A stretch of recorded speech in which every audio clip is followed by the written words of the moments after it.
నా పేరు పెన్మెచ్చి దుర్గాభవాని. ఆంధ్రప్రదేశ్ మహిళా సమాఖ్య రాష్ట్ర ప్రధాన కార్యదర్శిని. నిజంగా ప్రభుత్వానికి ఆలోచన సరిగ్గా ఉందా లేదని అనుమానం. ఇవాళ రాష్ట్ర జనాభాను పెంచే ఉద్దేశంతో పిల్లల్ని కనండి అని చెప్పేసి చంద్రబాబు నాయుడు గారు అసెంబ్లీలో ఒక ప్రకటన చేశారు.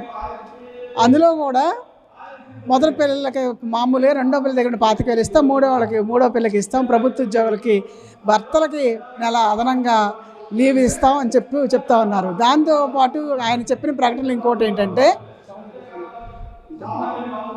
ఇంకో ప్రకటన ఏంటంటే 18 ఏళ్ల వరకు ఉచిత విద్య అన్నారు.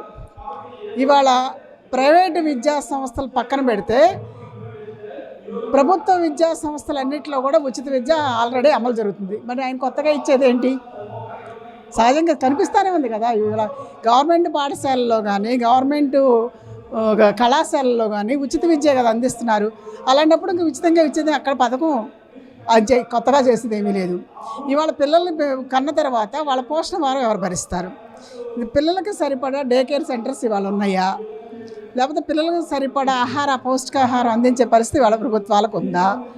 వీటితో పాటు వీళ్ళ ఆలనా పాలన చూసుకోవడానికి సంబంధించి ఏం చేస్తుంది? ఇప్పటికే రాష్ట్ర బడ్జెట్ 75,000 కోట్ల రూపాయలు లోడ్ బడ్జెట్ చూపించారు. 2025-26 బడ్జెట్, 26-27 బడ్జెట్ అంటే 3,42,000 కోట్ల రూపాయలు బడ్జెట్ పెడితే అందులో 2,75,000 రెవెన్యూ చూపించి లోటు బడ్జెట్ చూసినప్పుడు ఇవాళ ఈ కొత్తగా తీసుకొచ్చి ఈ పథకానికి బడ్జెట్ ఎక్కడికి తీసుకొస్తారు? ఇప్పటికే రాష్ట్ర అప్పుల్లో ఉందని, లేదా రాష్ట్ర పరిస్థితి, ఆర్థిక పరిస్థితి వెంటిలేషన్ మీద ఉందని చెప్పి చంద్రబాబు నాయుడు గారు చెప్తున్నప్పుడు వెంటిలేషన్ ఉన్నదాన్ని ఎలా బయటపడేస్తారు?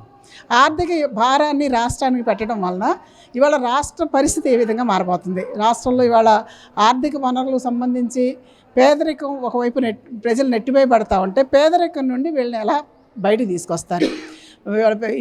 వీళ్ళు ఎలా బతుకుతారు? వీళ్ళు అసలు సామాన్య కుటుంబాలు ఇవాళ 170% మంది దారిద్ర్య రేఖ దిగువనున్నారని చెప్పేసి ఇప్పుడు చెప్తా ఉన్నారు కదా. రాష్ట్రంలో దాదాపు 1 కోటి పైన మహిళలు డ్వాక్రా గ్రూపుల్లో ఉన్నారని చెప్తున్నారు కదా. డ్వాక్రా గ్రూపుల్లో రుణాలు తీసుకునే వాళ్ళందరూ ఇవాళ పేదలుగానే మీరు పరిగణిస్తున్నారు కదా. ఇవాళ పేదరికంగా ఉన్న వాళ్ళు పిల్లల్ని పెంచే పరిస్థితికి వచ్చారు. వాళ్ళ పోషణ భారం మీద, వాళ్ళ కుటుంబం మీద పడితే ఆ పిల్లల్ని ఏ రూపంలో పెంచుతారు? మంచి చదువు ఇవ్వలేకపోతున్నారు. ప్రస్తున్న పరిస్థితుల్లో వైద్యం సంబంధించిన ఖర్చులు పెరిగిపోతూ ఉన్నాయి, పోషణ సంబంధించిన భారం పెరిగిపోతూ ఉంది. వాళ్ళు ప్రయోజకులు చేయాలంటే ఉపాధి ఇచ్చే పరిస్థితి లేదు, ఉద్యోగ భద్రత లేదు. ఇవాళ దాన్ని ఎలా అధిగమిస్తారు? దాంతోపాటు వాళ్ళ మహిళల ఆరోగ్య పరిస్థితి ఏంటి? ఇవాళ ఒక పిల్లని కన్నా తల్లిదండ్రులకి పెంచుకోవడం ఎంత కష్టమైనా సరే పెంచుకున్నారు. కానీ ముగ్గురు పిల్లలంటే వాళ్ళని పోషించే పరిస్థితి కంటే కూడా వాళ్ళ ఆరోగ్య పరిస్థితులు చాలా దారుణంగా కనిపిస్తున్నాయి. వాళ్ళ దాన్ని కూడా ప్రభుత్వం ఏమాత్రం ఆలోచించట్లేదనే విషయం స్పష్టంగా కనిపిస్తూ ఉంది. దాంతో తల్లి ఇప్పుడు ఇవాళ కుటుంబంలో మహిళగా సాధికారతను ఒక పక్క చెప్తున్నారు, మేము మహిళా సాధికారత తీసుకొస్తాం. సాధికారత ఎలా సాధ్యం అవుతుంది? ఇప్పుడు 137% మంది మహిళలు ఇవాళ బయటకు వెళ్ళి పనిచేయకపోతే, అంటే స్థూల జాతీయోత్పత్తిలో మహిళల శ్రామిక శక్తి 37% ఉందని చెప్పేసి లెక్కలు చెప్తున్నాయి. అలాంటప్పుడు ఇవాళ పిల్లలను కంటం వలన ఈ శ్రామిక శక్తి వాళ్ళ పిల్లలు పాలన చూసుకోవడంలో ఉద్యోగాలు వదిలేయాల్సిన పరిస్థితి వస్తుంది కదా. ఇవాళ ఏ తండ్రి కూడా తన ఉద్యోగాన్ని వదిలేయడానికి రెడీగా ఉండడు. కానీ స్త్రీ కంపల్సరీ తన పిల్లల్ని చూసుకోవడానికి, వాళ్ళకి మంచి చెడు చూసుకోవడానికి కంపల్సరీ ఉద్యోగాన్ని మాయాల్సి వస్తుంది. అంటే ఆర్థిక స్థూల జాతీయోత్పత్తిలో మహిళల శ్రామిక శక్తి కూడా తగ్గే పరిస్థితి క్లియర్గా కనిపిస్తూ ఉంది. అంటే ఇవాళ మహిళలు అలా కాకుండా వంటింటి కుందేలుగా మారే పరిస్థితి మళ్ళీ కనిపిస్తూ ఉంది. దాంతోపాటు వాళ్ళ ఆరోగ్యం కూడా క్షీణించిపోయే పరిస్థితి కనిపిస్తుంది. ఇప్పటికీ ఉన్న ఈ సూపర్ తిండ్లు ఇలాంటివన్నీ చూసిన తర్వాత ప్రజలు, ముఖ్యంగా మహిళలు అనారోగ్య పరిస్థితి పెరుగుతుందనే విషయం చెప్తున్నారు. నిన్న ఇవాళ సర్వే చేసిన దాంట్లో ప్రకారం ఆంధ్రప్రదేశ్లో 179 మంది మహిళలు వివిధ రకాల అనారోగ్యాలతో, ముఖ్యంగా ఎనీమియాతో బాధపడుతున్నారనే విషయం స్పష్టంగా సర్వే చెప్తుంది. ఎందుకంటే మీరు జననీ సురక్ష ఇవి పథకాలు పెట్టారు కదా. డ్వాక్రా మహిళలకు అందరూ అన్ని పరీక్షలు చూశారు కదా. ఆ పరీక్షల్లో పరీక్ష చేయించుకున్న ప్రతి మహిళ కూడా అనారోగ్యంతో ఉందని రిపోర్ట్లు మీరే బయట పెట్టారు కదా. ఇది ప్రకారం దానికి ఎందుకు వస్తుందో మీకు తెలుసు కదా. ఇవాళ అనారోగ్యం పెరగడం వలన ఆ స్త్రీ పిల్లలు కన్న తర్వాత, లేదా పిల్లల్ని కన్న సందర్భంలో వచ్చిన వ్యాధులకు సంబంధించి కానీ ఆ రోగానికి సరైన వైద్యం అందించడంలో ఈ ప్రభుత్వాలు సరైన హాస్పిటల్ సౌకర్యం కల్పించడంలో ఫెయిల్ అనే విషయం స్పష్టంగా కనిపిస్తుంది. వీటితో పాటు ఇవాళ సామాజికంగా వీళ్ళు ఏం చేసుకుని బతుకుతారు? నరేంద్ర మోడీ గారు ఆ మధ్య చెప్పారు కదా, ఉద్యోగం చూపించమంటే బజ్జీలు బండి పెట్టుకోండి, లేకపోతే టీ స్టాల్లు పెట్టుకోండి అని చెప్పారు కదా. అంటే ఇవాళ మీ ఏంటి ఈ సామాన్య పేద కుటుంబాల్లో పుట్టిన వాళ్ళు బజ్జీలు బండి పెట్టుకోవడానో స్టీ స్టాల్స్ పెట్టుకోవడం, ఆటో డ్రైవర్లు గానో కూలీలు గానో మారటానికే తప్ప నిజంగా ఇవాళ సామాన్య ప్రజలకు మాత్రం ఈ పిల్లల్ని కనే పరిస్థితి, కన్నం పెంచే పరిస్థితి లేదనేది ఇప్పటికే చాలామంది పిల్లలు నాకు తెలిసిన కుటుంబాల్లో కూడా అడుగుతున్నారు. ఏదైనా అవసరాలు కనుక తల్లిదండ్రులు తీర్చలేకపోతే అమ్మ నన్ను ఎందుకు కన్నావు అమ్మ అని అడుగుతున్నారు. చాలా కుటుంబాల్లో జరుగుతుంది. ఒక తల్లిని ఒక పిల్లోడు ఆ ప్రశ్న వేసే పరిస్థితి వచ్చిందంటే దానికి కారణం ప్రభుత్వం కదా. ఇంత ఆర్థిక పరిస్థితులు బాగున్నప్పుడు, నన్ను చదివించలేకపోయినప్పుడు, లేకపోతే నాకు సరైన ఉపాధి అవకాశాలు కల్పించలేకపోతే అది ప్రభుత్వాన్ని తిట్టుతో పాటు కన్న తల్లిదండ్రులు నిందించే పరిస్థితికి వస్తుంటే ఏ తల్లిదండ్రులైనా ఎక్కువ మంది పిల్లలు కలిగి వాళ్ళ భవిష్యత్తుని నాశనం చేయడానికి ఇష్టపడతారా? దాన్ని దృష్టిలో పెట్టుకోకుండా ప్రభుత్వం ఏదో డీలిమిటేషన్స్ దృష్టిలో పెట్టుకోను, లేకపోతే ఏదో రాజకీయ ప్రయోజనాలు దృష్టిలో పెట్టుకొని పిల్లలను కంటం అంటే సరైనది కాదు. పిల్లలకు కంటం అనేది వాళ్ళ హక్కు.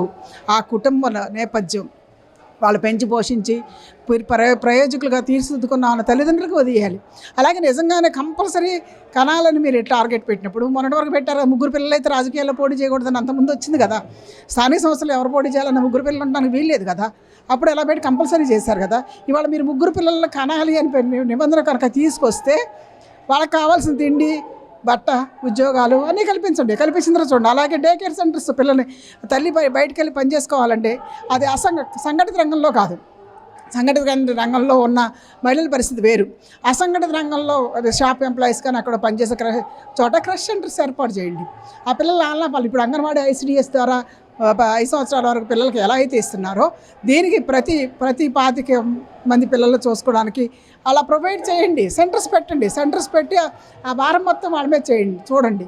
అలాంటివి ఏమీ చేయకుండా వాళ్ళ తర్వాత ఉద్యోగం ఇది పెద్దవాళ్ళు అయిన తర్వాత వాళ్ళకి ఉద్యోగం ఇది ఏదైతే పెద్ద యూనివర్సిటీస్లో ప్లేస్మెంట్స్ ఎలా వస్తున్నాయో అలాగే ఇగో మీ పిల్లాడి చదివితే వాడిలో ఉన్న నైపుణ్యాన్ని బట్టి ఈ చదివితే ఈ జాబ్ ఇస్తాం అని జాబ్ వాళ్ళు రెడీగానే అలా చేయండి. చేస్తే ఎవరైనా పిల్లలకి అంటారు ఇది ప్రభుత్వమే భరిస్తుంది కదా, మా పిల్లలకంటే మాకు ఆర్థిక భారం పడట్లేదు, మేము వాళ్ళ కోసం మా సాధ్యం వాళ్ళ స్థాయిని బట్టి మేము కష్టపడతాం అని చెప్పడానికి ఉంటుంది. అవన్నీ ఏమీ లేకుండా పిల్లలకి అనండి 25,000 ఇస్తాం. 25,000 అసలు ఏ మూలకి వస్తాయి వాళ్ళ 25,000 ఏంటి?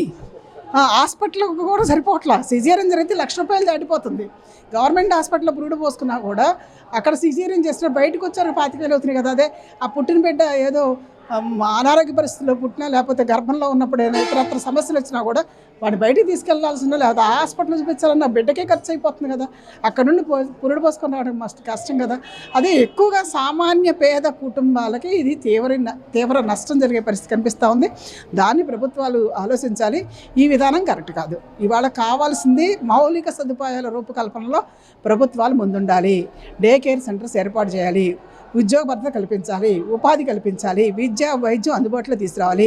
అన్నీ ప్రైవేటైజేషన్ చేసేసి ప్రైవేట్ వాళ్ళని దాచుకొని తినమన్నా ఓ పక్కన బీపీపీ అంటావా, ఇంకో పక్కన ఉన్నవాడు లేడని పోషించమంటావా, ఇప్పుడేమో మళ్ళీ పిల్లలు కనమంటావా?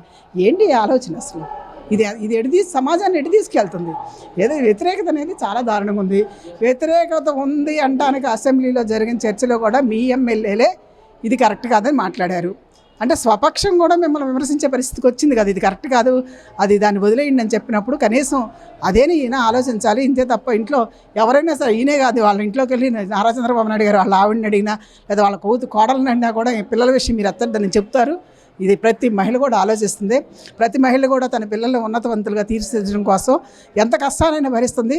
ఎక్కువ మంది పిల్లల్ని పోషించే పరిస్థితి లేదని అంటే ఆరోగ్యంగా లేకపోతే ఆర్థికంగా వెనకబడిన మహిళలు కూడా పిల్లలు పోషించడం భయపడే పరిస్థితి వచ్చింది. వెనకటి రోజులంటే వేరు.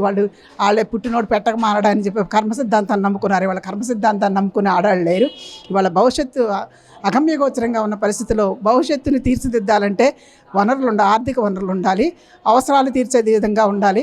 ఆ దశలో ప్రభుత్వాలు నిర్ణయం తీసుకున్న తర్వాత పిల్లలకి అనే విషయం ఆలోచిస్తే మంచిదని